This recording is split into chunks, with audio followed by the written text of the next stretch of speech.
Voilà. Donc, j'étais un peu coup de gueule aujourd'hui.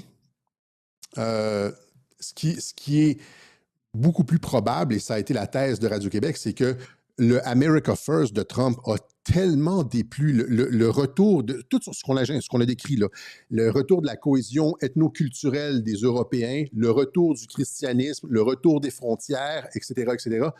Tout ça déplaît tellement aux mondialistes, et il y a une partie de l'élite juive déplaît tellement aux mondialistes qu'ils ont tout mis en œuvre pour se débarrasser de lui, notamment dans une opération d'envergure par l'État profond pour le faire mal, pour le destituer avec le Russiagate et aussi avec des allégations d'agression sexuelle, etc.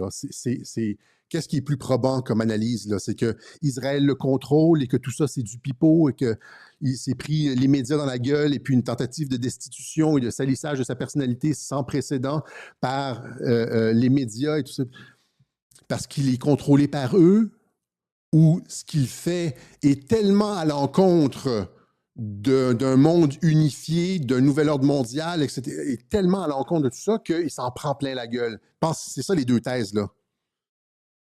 Il est contrôlé par eux, même s'il se prend tout ça dans la gueule, il fait leur politique, ou il n'est pas contrôlé par eux, il défait leur politique et c'est pour ça qu'il se prend tout ça dans la gueule.